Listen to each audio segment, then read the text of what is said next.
Welcome to the Education Marketing Leader podcast with Chris Raposo. If you're looking to dive into the latest industry insights, draw inspiration from education success stories, or just want to sharpen your marketing skills, you're in the right place. Here, we bring you a diverse range of voices from experts and leaders in the field, offering you a unique blend of professional development and practical strategies. Whether you want to understand your audience better, stay updated with the latest tech trends in marketing, or expand your professional network, we've got you covered. So while you're driving on your morning commute or winding down after a busy day, let's explore the dynamic world of education marketing together. What I usually do, Joe, is I'm going to do a quick introduction about what we covered today, a quick introduction about you, so when you can introduce yourself, and then the people here are going to give a quick introduction as well, and then we go straight into it. And the other thing we always do is when somebody has a comment of your book, then please feel free to just chime in and start a conversation, and leave it on that point. It's like a roundtable discussion, like a couple of friends having coffee for the next hour, and we'll just have a chat, and then we'll be on our way and leave more edified than we came in. So sounds great. Awesome. All right, welcome. Today's book of the month is Burn the Playbook by Joe Pulizzi. Joe Pulizzi is joining us. He is a thought leader, he's an author, he's a keynote speaker, and he's the founder of the Orange Effect Foundation. And there's many other things that Joe does, but Joe, my question to you is, did you play the whole 100 holes yesterday? Oh my gosh, yes. Yeah, so we had it's our largest fundraiser for Orange Effect Foundation. We golf 100 holes in a day. This is the 7th year I've done it. And this is the most sore I've been because it's been really rainy and wet here in Cleveland, Ohio. So we had to do cart path only. So for those of you golfers out there, that means we had to stop at the cart path and go run to the ball and hit it, then go back. So it was a lot of extra steps. I think my phone said I walked like 15 miles yesterday, including swinging the golf club a couple hundred times. But great fundraiser. Really works well. But yes, I did do the whole 100 holes. Well done, well done, well done. Yeah, I saw the LinkedIn post yesterday, so I was wondering, I was like, oh man, he's doing 100 holes. I hope he's going to show up.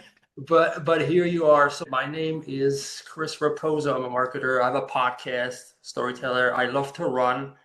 I'm a husband and a father of 2. I work for a higher ed marketing agency called Staymates, full service marketing agency, and I just put on these book club events every other month just to get people together, get to read books together, learn from one another and the perspectives that we have, and just network here for an hour. We're going to do a quick introduction, name, title, organization, and what is your why? Why are you here, and why did you find this book relevant in your current journey? So, Kathy, you're the first one.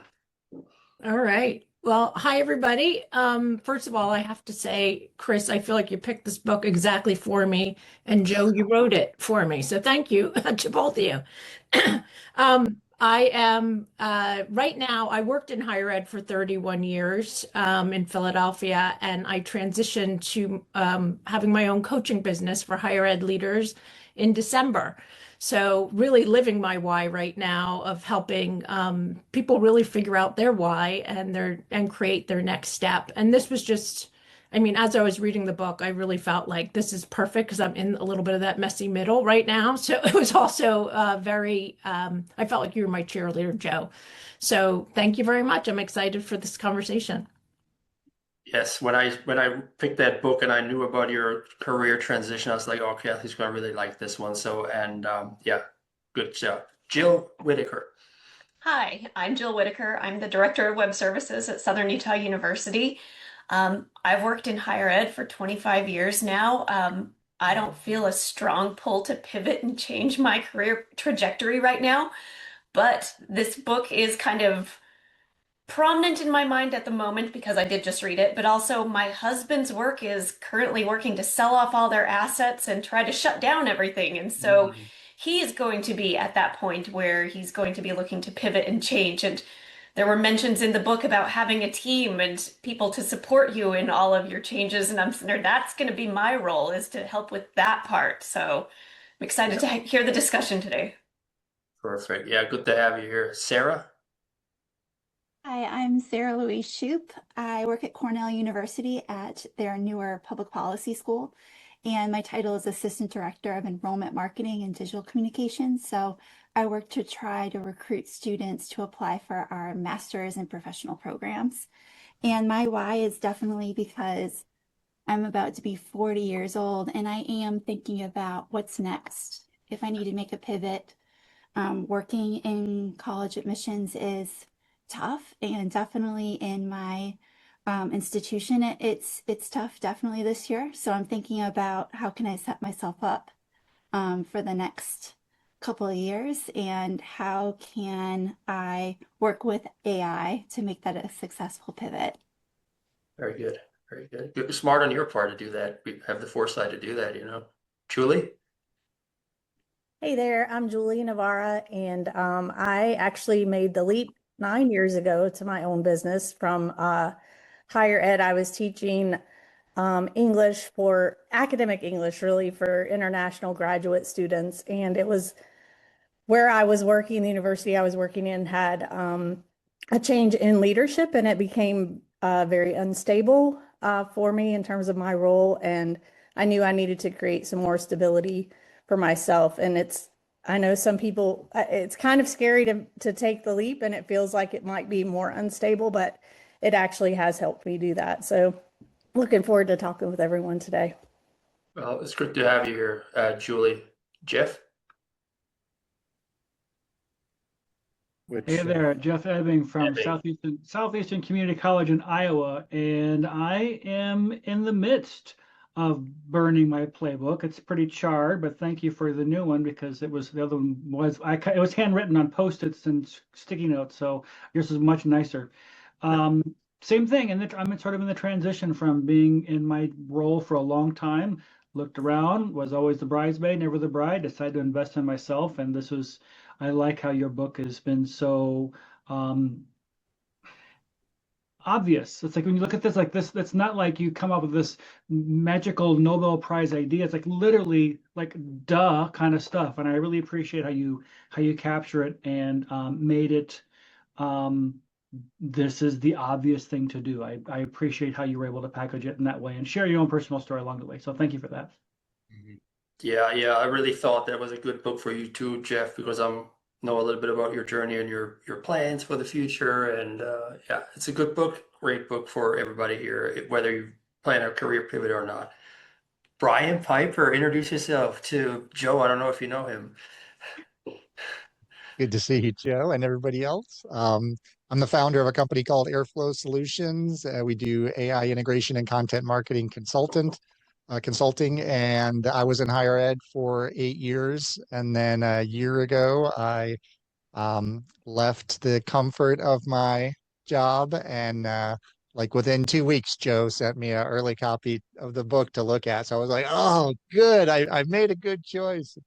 Validated a lot of things, but really liked the focus on personal branding in the book, for even for people who aren't willing or ready to leave their full-time role. That building that personal brand, setting up those frameworks is essential for anybody in today's strange job market. Absolutely.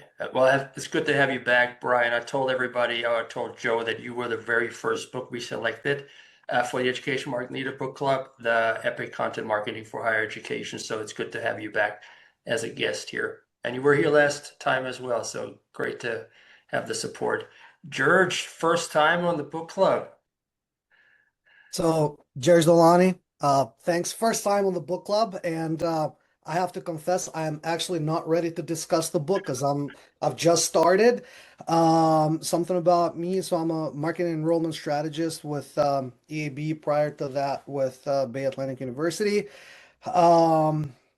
And I've told Chris I was gonna participate so many different times, and it just kind of never worked out, and I had to do it. And second, I mean, it's great to learn from everybody else here. Just gathering from everybody's discussion here, it's all about pivoting. I mean, my life career has always been pivot, pivot, pivot, and sometimes it's very, very exciting, and sometimes it's hard, but I wouldn't want it any other way. So, yeah. Awesome. And you got a book coming out too. hopefully in a couple of weeks, but it's not education. It's not higher ed. So it's something I've been working on for the past 5 years, and it's good to kind of see it to fruition. How to start a coffee shop, or what is it? Um, it's what I learned from a coffee shop that a career would never be able to teach me. Just background, I left 20-year marketing career in consumer packaged goods and decided I was just going to open a coffee and chocolate shop. And I did that, and I ran it for about 3.5 years until COVID said, you've had enough. And obviously I had to pick up the pieces and deal with everything else. Yeah, so and I turned it into just a podcast on how to start and run your own coffee shop. And like 27,000 downloads later, people are like, hey, can I have this in book format? So I know how many cups I need when I need it, rather than trying to find the episode, and then one thing led to another, and the book is here. Sorry, I took way more than I should. Yeah, you're good. You're good, man. Thanks. Yeah, Jeff Bunch.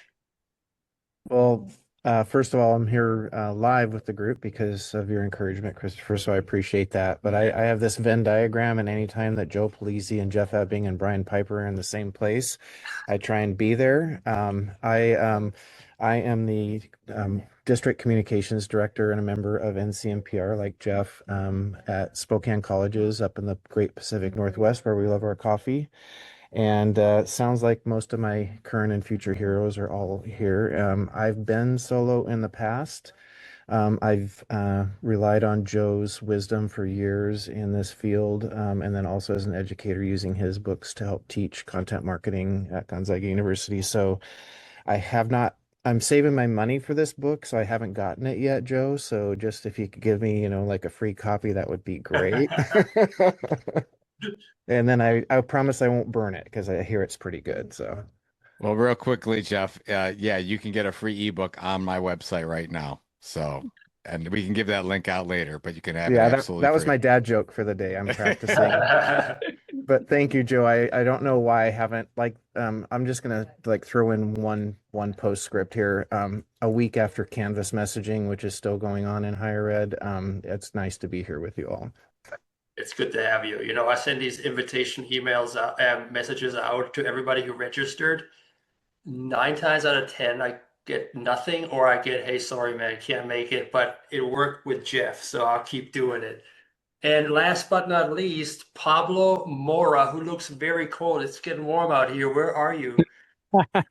I'm in the backyard of the campus right now. And it's very cold right now because winter is coming. So I taking some sun right now. Hello, everybody. Nice to meet you again. Hello, Joe. Thank you very much for this great book. I'm Pablo Mora. I have been working in higher ed for around 20 years.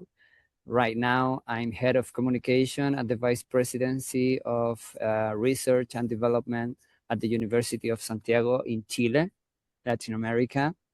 And I think this book, it's very interesting, the time when touch this book, because I'm 48 years old. So I'm wondering what's next. So I think this book have a very interesting clues about what's going on in the next time, especially in this moment, which is very challenging moment with AI and another situation. So thank you very much for this knowledge.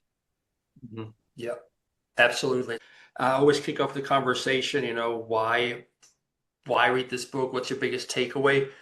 So for me, Joe, I've never been laid off in my life, which I'm really glad about. But I have seen people put their blood, sweat, and tears into companies just to be walked out after 20 years for no apparent reason. And throughout my career in the professional services field over the last 15, 20 years, that left a mark with me, because I've seen these people come in and out. They gave everything. They've missed their kids' recitals. They got stressed out. They got burned out. They kept going. And they used to be my bosses, and then one day to another, they said this person is no longer here, and I'm like, what the hell's going on? Why is this happening? And I always think to myself, loyalty is great, but it's a two-way street, right? And for me, just because I have two kids and a wife, I always feel like I need to somehow prepare myself. So I'm an employee, W-2, and I'm very grateful for the position that I have and the opportunities I've been giving. But I know that things can change in a business, right? If the bottom line doesn't work out, some people will be let go in order to keep the business running. So I've been working on my personal brand. I have a podcast that I had for the last 4 years and this book club for a year and a half. So I kind of built something there just to secure myself, I guess. But I have not taken a leap to the next step where I can actually make an income. Everything here is free. The podcast is free, obviously. The book club's free. So everything is like a value add, but it did help me a lot. So like I told you before we went on here, the intro that you had in your book, everything you want sits on the other side of helping other people. And the more people you help, the more doors open. And I've seen this in my own career.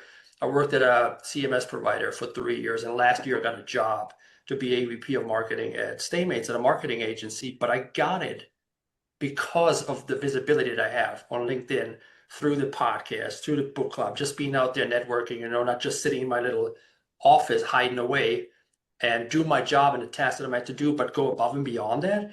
And just this book just show, for one, that I'm on the right path, but that there's more work to be done for me to create something of real value that people, want to pay for in the future. First of all, Christopher, I'm honored to be here. Thank you so much for having me, and thank you for all the wonderful comments. I mean, anytime somebody gets together and talks about your book and even reads it, it's an honor. So I do want to acknowledge that. For those of you that don't know, I mean, I wrote the book for my two kids who are both in their 20s now.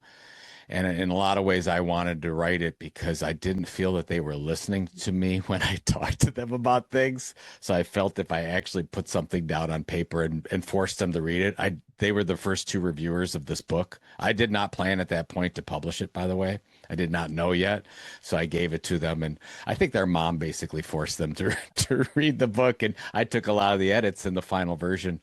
And what you see is a lot to do with the feedback they gave to me. So I just wanted to put that out there so you know why I actually did that. I think that I wrote some of that in the book. But what I found, Christopher, is that, especially with talking to people after the book, people don't realize how many things you actually do have control over. I mean, we have agency.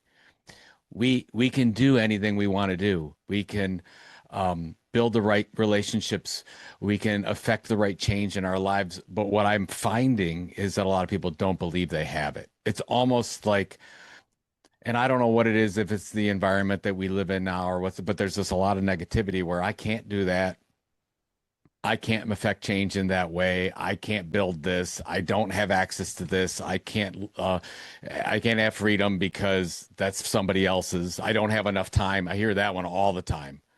The not enough time thing is the thing that I really love to get into, because if they let me have their phones and I can look at the amount of social media that people spend on their phones, I like to throw it back in their face. Like, well, yeah, I could save you 4 hours a day right now. I mean, you guys a lot of time.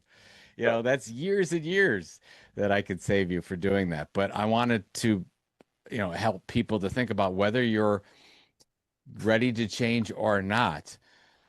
The assets that you build right now for whenever your job title doesn't go with you.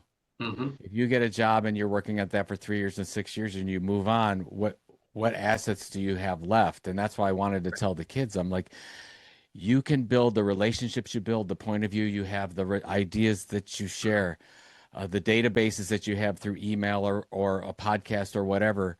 You can take those things with you and build upon those over time, just like you would if you own stock or any of the financial assets that you have. So you do that with your ideas as well as your finances and the relationships. And more than anything else, I guess I wanted the book to be a little bit uncomfortable for people, but also show that, man, we have so much potential. We really can do anything we want to do, but we have to first take away the obstacle that's in our heads that we can't. So that's I don't know if Christopher, if you ran into that, but that's when running with the people that you're talking to, but that's the number one thing is people just don't think they can do blank. Yeah. All about belief for sure. For sure. Thanks for that, Joe. I would say for me, thank you for all that, because I agree. I was like, I've used the term I Rip Van Winkled for the past 20 years. I was like doing stuff I didn't realize. I mean, I'm proud of the work that I do, and I think I can do it. I know I can do a really good job at it, but I didn't realize. I think comfort can also smother you if you're not careful. I was focused on my family, doing a lot of great things. Now my wife and I are basically empty nesters, and now we have to like talk to each other. You know, I don't know what that's all about, but we all have a lot. We all have a lot of time. We found these great things that we want to do. My wife is all about pottery and doing some amazing things there, and I'm wanting to do this thing too. And I see that there's so much more. And you talk about the assets, all this work that I've done, and now I'm just doing it and making it public, and it resonates with a lot of people. And so, you know, this book is really helping giving me structure to what I'm wanting to be able to do. It's just groping around on my own. Now I've got much more of a straighter line. Instead of the country road, it's more of a highway to get to the city that I want to go to. It might be Cleveland. I don't know. Maybe I'll come be your neighbor sometime. There you go. So that's what I appreciate about this is waking up to seeing all of the potential that's already there. Not that I didn't think I could do it, but it was just laying there. Now I got to pick up the Legos off the floor and make the Millennium Falcon and do that whole kind of thing. You know, that's a dated reference or what, but you know, that's how I've taken your book. Well, it's interesting. Thank you, Jeff. The one thing that I just had a conversation with an old friend on the phone. She's in marketing, and maybe Brian shared some of this too, but she's like, where's AI going? And am I going to have a job and whatever? And I said, boy, we really have an amazing opportunity here in the next 18 to 24 months. Because after that, I can't promise you how we'll get discovered, how we'll get access to our content, if humans are necessary, any of these like big existential questions. We don't even know what's going to happen. But I know right now, incredible opportunity. We can actually build the thing we want to build, and we don't have to, it doesn't actually take very much. It might just take doing one thing a day. Write the one thing down on LinkedIn, write the one article, figuring out, I think, Jeff, you probably already figuring out what you actually want to be known for. What's the project that you get up every day that will make you excited to say, I want to work on this every minute of the day? Something that can really affect somebody else in a positive way where maybe you struggled and learned from something. So I just think that's maybe to your point about getting comfortable, boy, that's like just a little bit of being uncomfortable can make somebody else's life better if you just take that minor step. And that's where I'm saying, hey, it doesn't take much. But I love that you shared that. Thank you. Hey everyone, I hope you're enjoying the episode so far. Quick break to tell you about my new book that I co-authored with Rob Clark called The Attention Gap: Why Great Schools Stay Invisible and How to Fix It. We wrote it for higher ed marketers, enrollment leaders, and anyone trying to reach students in today's noisy, scroll-happy world. It's built from 130 plus episodes and conversations with higher ed leaders from this show, plus Rob's experience growing that tall family to over 4 billion views online. We unpack why the old marketing playbook isn't working any longer and what you can do about it instead to fix that. If your team is serious about closing the gap between great programs and real visibility online, this book is for you. Grab your copy of The Attention Gap today on Amazon. And now, back to the episode. Yeah, I can relate to that too. And to both Chris, what you said, and Jeff, because this is a long time coming for me. I actually, like 30 years ago, got my degree in counseling. But, you know, when you get into higher ed, what happens? Like, it kind of, I always say it's the Hotel California. You can check in, but you can't check out.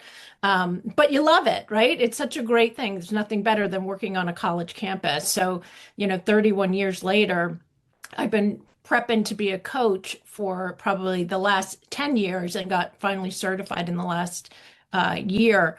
But really taking that time to go and Chris, what you were saying is trying to put that personal brand out there before you know that you're going to kind of take that step. So I've been planning the step to kind of jump out on my own for years. but then got that moment where everything aligned, but also just saying it's time, it's now or never. But this book I think has been really helpful. And I did say I have two kids in their 20s too. And as soon as I read it, I'm like, you guys read this next, you're next. But I do have a question for you. I am in that, messy middle, which I've anticipated. But any advice for people that are, they know what they want to do, they're in it, but I'm considering this my year of market research. I keep telling everyone 2026 is my year of market research. I'm trying different things, but would love to hear your advice on that. Well, I think first of all, you made the decision, which is outstanding. I mean, a lot of people never. You're doing something that most people never do. So pat yourself on the back for 2 seconds and say, okay, I'm doing something. I'm sure you've done the exercise in one way, shape, or form where you've said, that these are the things that I'm uniquely good at. Here are my passions. And then you create that we talk about in the book, that recombination event where you can figure something out that just you want to be known for. I don't know how far you've gone into that process, but I often get to the point where if you can figure out what you would like to be known for and where you can help the most people, you're ahead of 99.5% of the people out there. So just doing that. And then once you figure that out, whether that you create your official tilt or your mission statement around that, then you say, what's my home base going to be? And I don't know, I guess, Kat, I would ask the question, like, what is your home? Is this a regular LinkedIn post every day? Are you creating a newsletter? Is this going to be a podcast show? What we want to do is create some place that people can go that you can ultimately build an asset out of that will travel with you forever. I mean, Brian Brian Piper would call this personal branding, whatever you want to call it. I like to say, where are people going to reach you when it's unreachable in other ways, where they might not be able to find you through TikTok or Facebook or whatever? Because my cynical take on all that is that those places don't need human beings at some point in their algorithm to work. They can survive. 99% of that content can be synthetic. That's what worries me. So I'm like, okay, we want to survive outside the algorithm. How do we do that? And that's kind of what we're talking about. What is that thing that you can do on a regular basis and to make sure you build that? So that would be my question back to you. Like, where's your home base? Have you picked one yet? Are you creating I something? don't have anything off of social. I think right now LinkedIn is kind of my home base, but I think moving on to do one of those things that you're mentioning, that's my next step. That's great. And by the way, LinkedIn is a great place to start. I think everyone would agree. It's wonderful. And I just talked to somebody yesterday about maybe a LinkedIn newsletter. That she's a writer, she's a journalist. She's like, I've never used LinkedIn newsletters. I'm like, it's a great place to start. So you could start there since you already have some traction there. And then you might say, oh, I'm going to move it offline so that I'm not tied so much to LinkedIn, or it ends up being a community or membership or whatever the case is. So yeah, I mean, that would be my advice, to create the thing that people can find outside of whenever AI or these other algorithms decide to shut us out. You'll have this thing. I call it Brian just heard me talk about this. I think there's going to be this group of human creators that are like vinyl. It's the 1% or the less than 1% that are going to create these little mini audiences that nobody else is going to know about, that we're going to have, that's going to survive outside of all this other communication that is being controlled by 3 or 4 companies. So that's where I'm really telling people, like, hey, nothing wrong with social, by the way. I'm all for discovery. I'm into it. But I get concerned if we put all our eggs in that basket. I want to be outside the algorithm. Well, thank you. You got it. Thank you. Hey, Joe, I have a different question, and I'm not sure, maybe you've already kind of dealt with this in the book. One of the biggest challenges, right, when you're trying to pivot from something to something else is basically the 2 no's, right? The no in your head, like who are you to do this?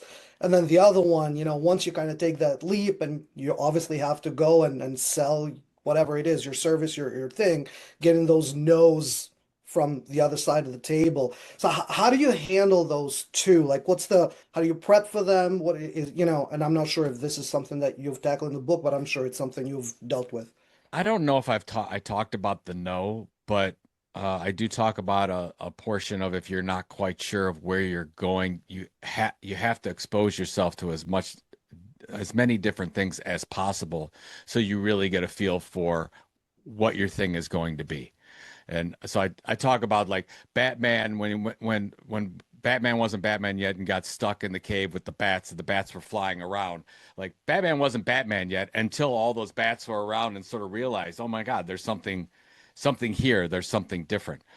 Regarding the nose, there's probably a couple exercises out there you'll find about smarter people than I ever could be. But I would start saying I would like to get 5 no's today. Like I would do it as I'm really not that you get my point. We don't necessarily want failure, but you're gonna get it. So we might as well lean into it. And the more we can get, my son, my youngest, is a salesperson. He calls 50 people a day. He gets no's all the time. And he says, I got another 10 no's today. I'm like, great. That's wonderful. Let's get 10 more. Let's keep going, because every time we get a no, we're going to learn something about ourselves, and we're going to learn something about the audience, and you're going to find that thing that nobody else is doing that only you could do. So that's maybe, so you say, maybe it's not 5. Maybe that's just too much heartache. Maybe it's 2 no's. Maybe it's 1 no. I want to get my no for the day. And I think if you make a list, you're just like, oh my God, I did 100 days in a row, or I got this no. And look what's happened. Great things are going to happen if you get a no 100 days in a row. So I guess I would lean into it. And I mean, all the good things in my life have happened when I've got a lot more no's and a lot of rejection. And then I can ponder back. I'm like, okay, why did that happen? Why did that happen? And then you realize, here's the opportunity. I don't know if that helps. Yeah, no, I think it's a great thing. If you're getting no's, you're doing something right, because you're asking, and just asking for something is more than most people do. Starting this book off, I mean, I was kind of reading and I'm sitting there. Is this all about being an entrepreneur and starting your own business? Is that what I'm supposed to want to do? Am I supposed to want to go and start my own business? And I'm sitting there, and I've seen several people. I mean, Brian's right here, one of them, like connections that I've made through higher ed, and we've all been people working directly in higher education environments. And then they've gone off and started their own companies. And I'm sitting there, is this the path? Is this what I'm supposed to do? But by the time I got to the end of the book, I was sitting there, you know what? It's not necessarily wanting to be an entrepreneur and you go have your own thing. It's just more about it's almost self-discovery. You're finding different ways that you can bring fulfillment into your life, whether that is through your job and through the work that you're doing, but it's also just having the courage to go and look at different things and not be stuck in like following your social media feed and staring at what other people are doing, but you're just getting out and you're doing things on your own. And whether that leads to career changes or whether that's just leading to more personal fulfillment. So, I mean, that was it was kind of a weird evolution throughout the book, because like Chris has a question on here about what challenged you. And I'm like, well, am I supposed to want to go start my own business? Am I supposed to not want to have this security blanket of my 401k and my W-2 and my job that way and my insurance? But I just think it was kind of an interesting look to think about the future. And as Jeff mentioned, it's like you reach an empty nest stage, and then it's like, okay, your career only takes up so many hours of the day. And then you've got other hours in the day, and hopefully you are doing something that brings you fulfillment. And so I think that it's kind of an interesting journey throughout all of that. And it touches upon all of the different ways that you are keeping yourself healthy, mentally, physically, and work-wise. I mean, it's kind of a whole broad encompassing thing. And you don't really grasp that, right? Looking at the cover, immediately, just like, oh, this is about more than just work and being an entrepreneur or doing a job. And so I just kind of appreciated that whole journey throughout the book. Oh, so thank you. Daniel, thank you for saying that. I mean, you said that better than I could at all. And you're right.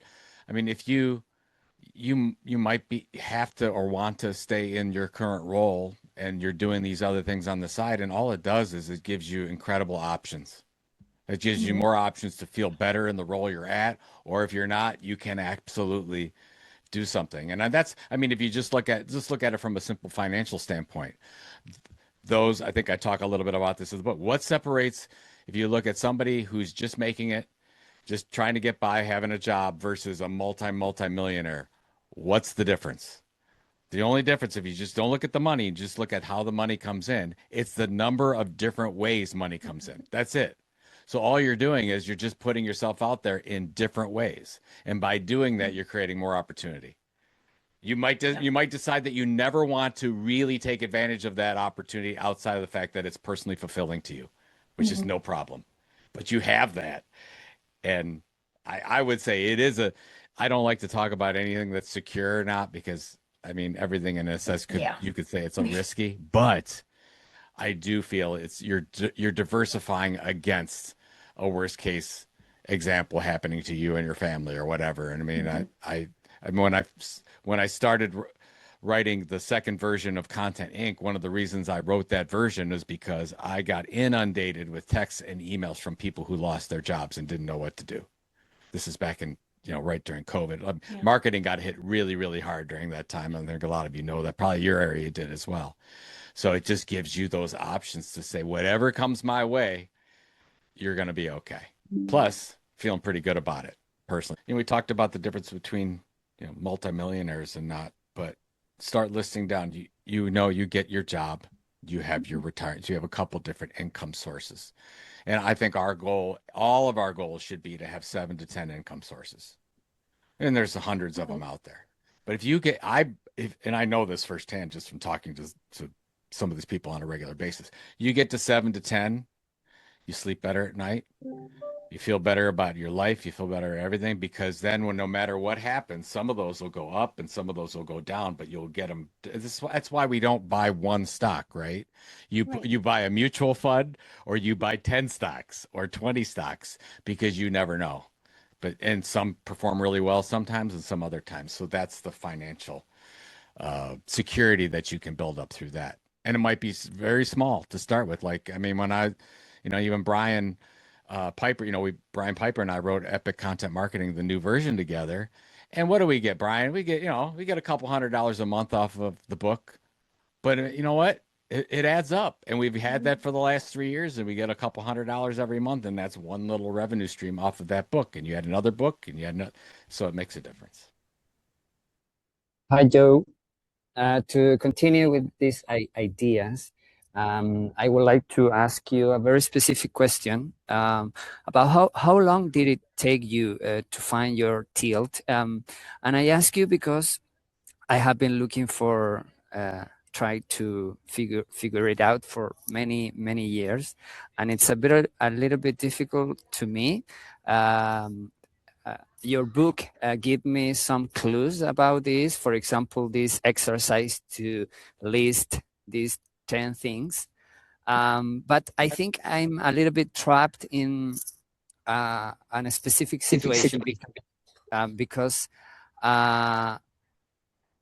in one way, I'm a very curious guy. I feel I'm interested in many different topics. I don't know, from languages, new languages, to soccer, from healthy food to science, from sport to music. I don't know. So, but this situation made me not dive deep in one of these topics. So in one way, I am a very curious person, and I think this is very good for me because I feel healthy. My mind is working every day, but it's a little bit complicated to deep dive in one specific topic and finally find my tilt. So how long did it take you to find your tilt? So thank you, Pablo, for the question. First of all, it probably took me about a year, to be honest. And it was a long process because I knew I wanted to go into content marketing and I knew I wanted to go into content marketing in 2006. And then I launched the business in 2007, but then iterations and pivots and whatever, that didn't happen until 2009. So it took a while, but I had to decide to get rid of, I was doing too many things at one time. Actually, I had 3 businesses going on at the same time. And I got really good advice from my mentor that said, you're never going to be great at 3 businesses. What is your goal? I said, I want to create an asset that I can sell someday. He's like, well, you're not going to do that by splitting your time with these three. Choose one. I was like, how do I choose? He said, you talk to the audience. Where are you making the biggest impact? And so I did that. And I'm like, oh, okay, well, it's this content marketing thing. And that's what I decided to go into. But I guess I asked real quick, Pablo, before I go on, have you written down your areas of interest, your passions? Have you written all that down and gone through that process? While I'm reading your book, I write down my 10 topic list. Okay.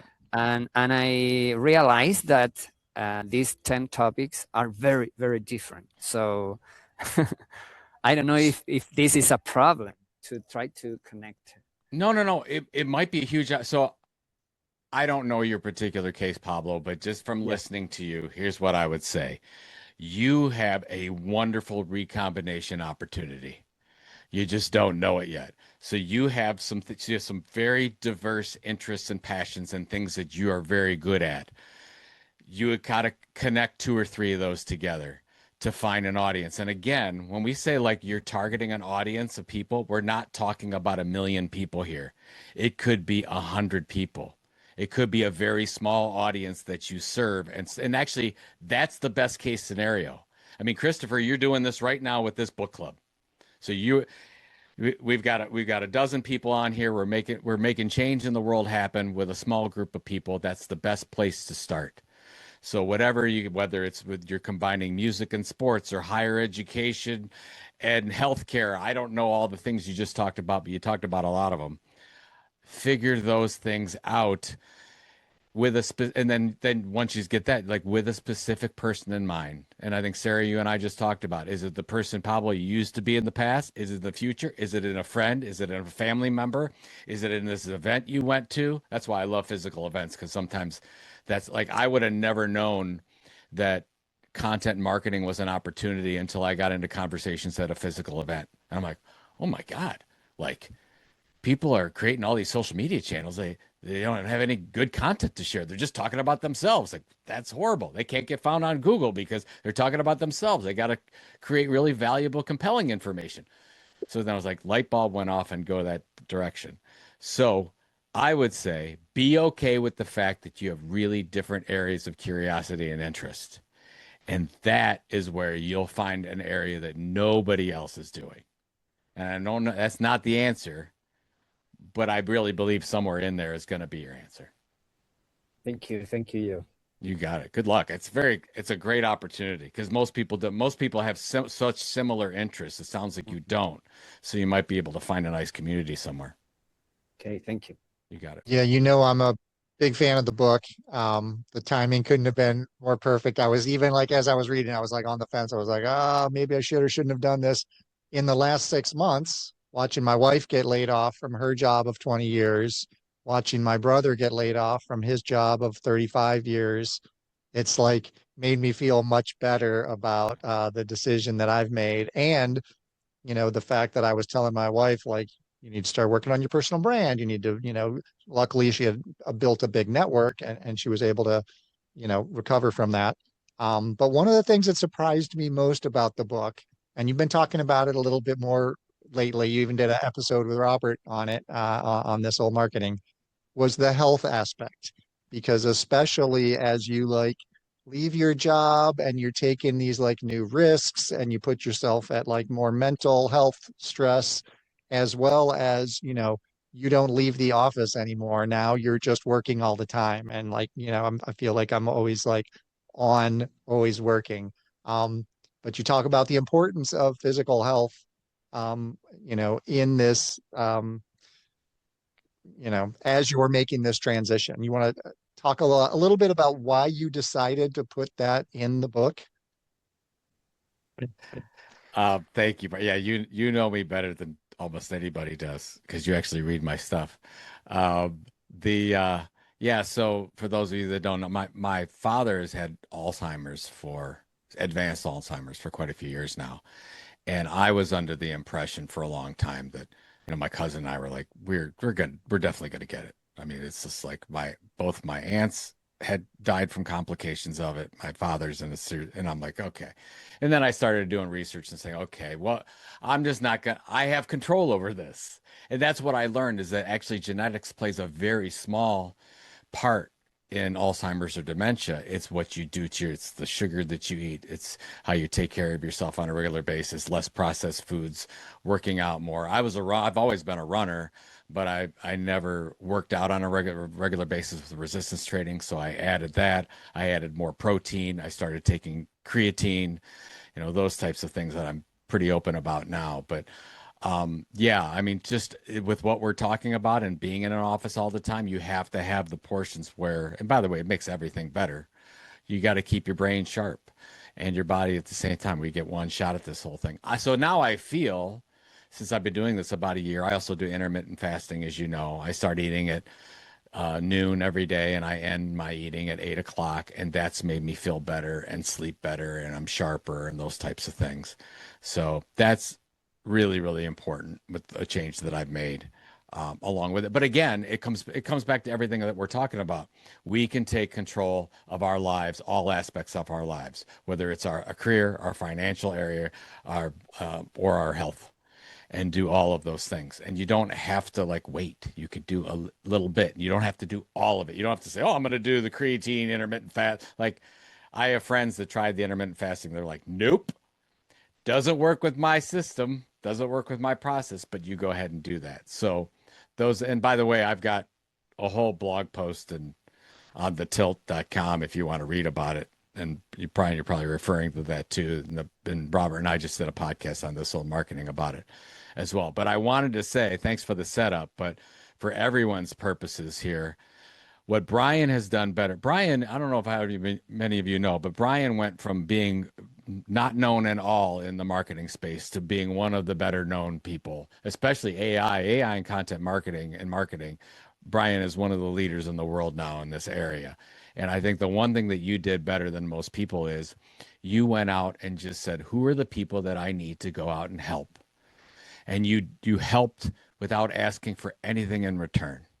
And I think now you might probably say that whether you believe it's karma or whether people are giving, you're starting to get speaking gigs, and you are starting to get called on first, and you're getting consulting, and it seems like it's all falling into place.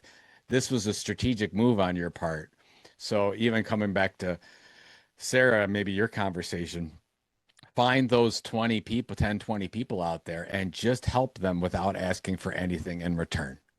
And Brian did that. You did that with me. Like you said, hey, you want to write, are you going to write another Epic Content Marketing? I said, absolutely. I said, what was my response? Only if you help me. Only if you co-author it. Only if you co-author it. And that was it. It was in a discussion forum. And it's in a book club. And then thank God, because Brian wrote most of that second version, and it would have never happened if it wasn't for Brian. But another case where I think that's helped you in your career, and now you have Epic Content Marketing for Higher Education. But anyways, the giving of your time. So it's the opposite of what you think.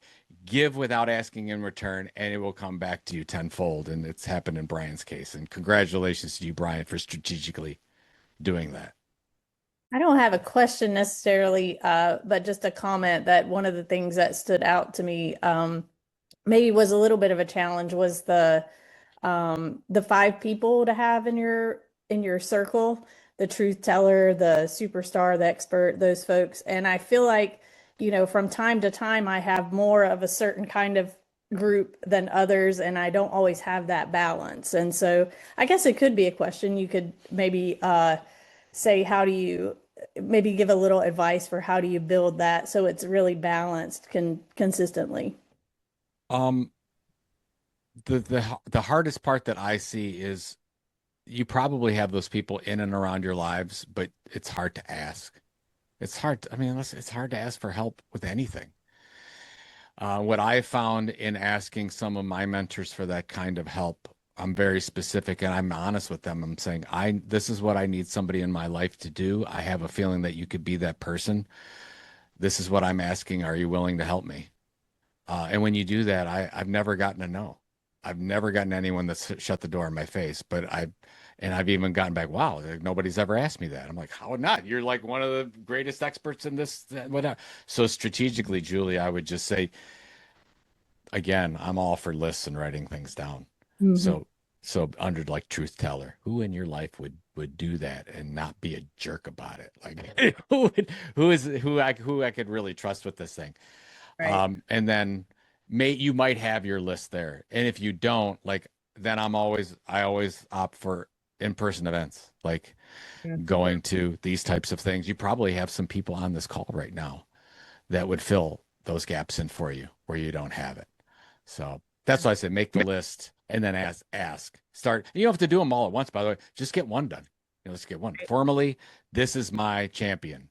This is what I'm asking for.